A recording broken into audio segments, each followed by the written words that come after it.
Up and the Rev Dyson.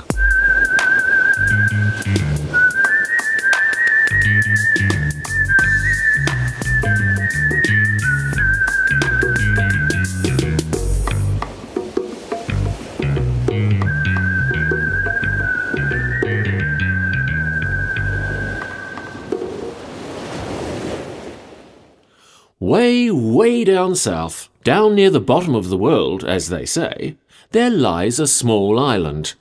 An outcrop seemingly so small and insignificant that it has never been given a real name of its own. Not many humans visit it, except on occasional ecological tourism trips. However, those lucky few in the know call it Unda Island, as a kind of joke about where it can be found on the globe of the world. Of course, we know the real joke. The name is a magnificent mistake, because the globe of the world is upside down, wrong way up, tipped on its head, just like the map in the atlas. In fact, as all its inhabitants recognize, Unda Island is on top of the planet. After all, it is where the sun first rises, each and every lovely new day upon Earth. All the animals and the birds of the sea around Unda Island use it as a brief stopping-off post. It's an ideal spot for a short breather on the way to somewhere else. That somewhere else usually being Rakiura, the third and smallest island of the trio that make up the Pacific nation of Aotearoa, New Zealand. Only a couple of small families of Weka, the little brown flightless bush hen, make their permanent home on Unda. Mainly because being unable to fly, they can't leave. Which raises an intriguing question, indeed poses an interesting problem. However, the fascinating answer as to how they ever got there in the first place is masked by the myths and mists of time.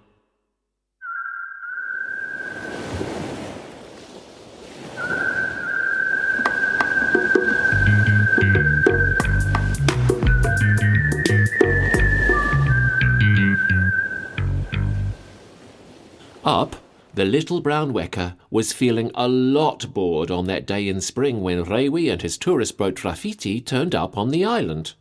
So while his family entertained the tourists by playing chase up and down the beach through the bubbling surf, Up decided to have a big nosy around inside the boat.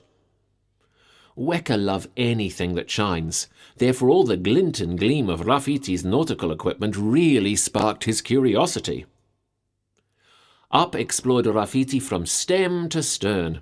Not a single nook nor cranny was left lost and lonely without a lingering poke of his inquisitive beak. After all, food can usually be found absolutely anywhere if you seek hard enough.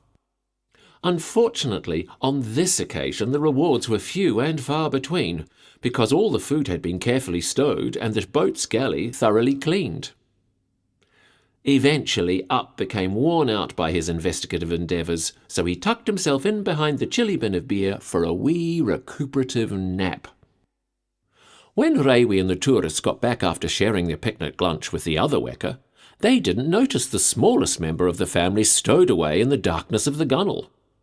They didn't notice him when he woke up on the journey back and popped his head out of the cabin for a nosy at the view. And when they arrived on Rakiura Island, they were so busy being busy, making sure that their own and other people's belongings were not left behind, they didn't even notice when he scuttled up onto deck behind them. Up waited until they had all straggled, still fussing and fretting, down the road back to the hotel, before he jumped onto the railing at the end of the wharf. There he stopped quite still to survey the wide golden crescent of Half Moon Bay sparkling in the crisp spring sunlight. He suddenly felt exceedingly elated at having travelled so far from home and all on his own. So fairly bursting with energy, he scampered all the way round the point to Lesques Bay. Then, following no particular rhyme nor reason, on a whim he skipped up the hill and into the very first garden that he came to. Up was mightily impressed. This garden was nothing like the rough and ready tumble of native plants on Unda Beach. It flowed around neat lawns. It rose and fell over artful rocks. Its colours contrasted and complemented. It was very shapely, well tended, and obviously much beloved. Everywhere he looked there was a wealth of treats. Here a profusion of poppies, there a riot of roses, all wrapped up in a fragrance of freesias. The entire abundance fringed by the lush green bush, which looked rather jaunty and stylish with a garland of the first of the new season's red rata in its hair. Up was particularly delighted at some juicy bulbs whose pale first leaves were just cresting the rich brown soil. "Some fella must have guessed I was coming, 'cause this is the most scrumptious feast I've ever seen, eh?"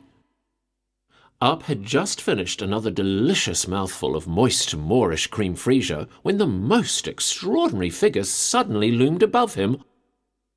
Up was confronted first by a pair of stout and sensible brown leather boots. However, unexpectedly above them flowed the golden-crusted hem of a long and lavish robe. The glittering golden threads led on ever upward through rainbows of colourful embroidery over the shimmering silk. Up's gaze rose and rose in astonishment until it stopped, fascinated by a stern face surrounded by a whirl of wild auburn hair.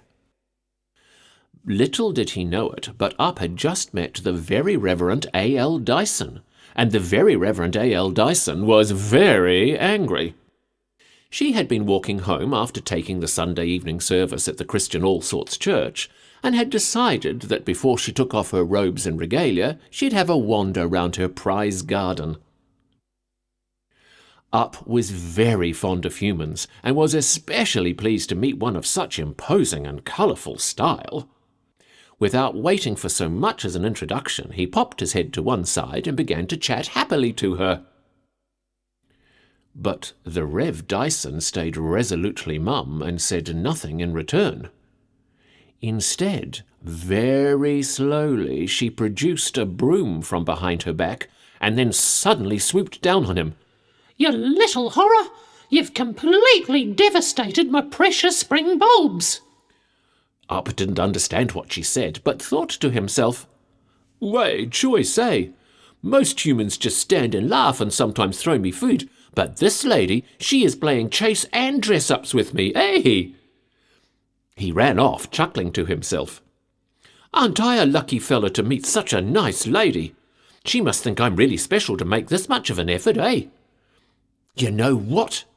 I'll be just as nice back and never leave her garden. I'll find out all sorts of lovely places to hide. Then when she's not expecting, I'll run out and surprise her." So he did. And that gentle spring there was a lot of vigorous running and chasing as they played together in the garden.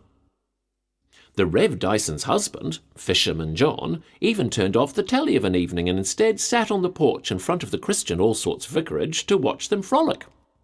Up noticed he laughed a lot, and for some reason that made the Rev Dyson even more excited. And when she got more excited, she seemed to lose control, flail about quite a lot, and fall over rather easily. And that just made Fisherman John laugh even louder. So then the Rev Dyson would chase him with her broomstick. But Fisherman John just ran inside and locked the porch door. "What a cheat, eh?" Up snorted, not at all impressed. "And now he's missing out on all the fun." Though Up did worry occasionally about whether the Rev Dyson should run about so much, because she did seem to get really red in the face, especially standing outside the locked porch door calling loudly to Fisherman John, hiding somewhere inside the vicarage. Then one evening at the beginning of summer, when Up was fossicking under the cabbage tree, the Rev Dyson came running out of the house and onto the porch without her broomstick. She twirled around to show off a beautiful sunny kuffai yellow summer frock, all spotted with white daisies. Up had never seen her so excited and laughing so much. "You little horror! All that running around, I've lost enough weight to wear my favourite clothes. You're forgiven." Then she ran back inside, and she and Fisherman John had a very loud and strenuous conversation about taking a holiday on the mainland. Afterwards, Fisherman John came out and waved his fist energetically at Up. "Now look what you've done. I'll never get a minute's peace. She'll shop till she drops." Up thought it was very nice that Fisherman John had come out especially to thank him for playing with the Rev Dyson. But there was no need for special thanks, as, to be honest, he'd had a very fine time himself through it all. The very next day, the very Reverend A.L. Dyson and the very reluctant Fisherman John left the house with a very large number of empty suitcases and went down to the relatively small Half Moon Bay wharf. Up pottered after them and waved a wing as they left on the ferry which went to the mainland of Aotearoa. The Rev Dyson waved back and blew him a big kiss. Up was a bit embarrassed and ducked his head shyly, but he was also secretly quite pleased and wished his family had been there to see the fine friends he'd made on his big adventure. Up waited and watched as the ferry disappeared into the morning haze. On board, the Rev Dyson looked exceptionally happy and was chatting 90 to the dozen about all the great fun they would have. Fisherman John smiled extremely broadly all the while, but seemed to be very preoccupied with finding a safe place for his wallet. After they had vanished over the horizon, Up casually sauntered back round Lesk's Bay and back up the hill. He pottered all over the vicarage garden and all through his favourite haunts looking for something fun to do. But it all seemed enormously empty and awfully quiet without the Rev Dyson to play with. In his search, he noted that the usual suspects were in residence, but Up didn't really enjoy their idea of fun. The tuis in the kauri tree preferred to sit around pompously fluffing their throat feathers and singing themes from famous operatic arias. The kaka parrots down by the letterbox liked to skulk about, plotting scams to destroy yet another piece of heritage forest, while the seagulls didn't have a single brain cell between the lot of them to do more than bicker over other people's long-discarded, rather rancid rubbish. So that just left Small, the neighbour's enormously large and ponderous tabby cat. That he was a cat wasn't a problem. It was just that Small's idea of a dangerous and arduous adventure was a slow meander across the porch to his milk bowl. Consequently, it didn't take Up very long to get bored being all by himself, and he decided it was high time he went back to the beach on Unda Island to see how his family was doing. "'Cause them fellas are probably a wee bit worried about me by now, eh?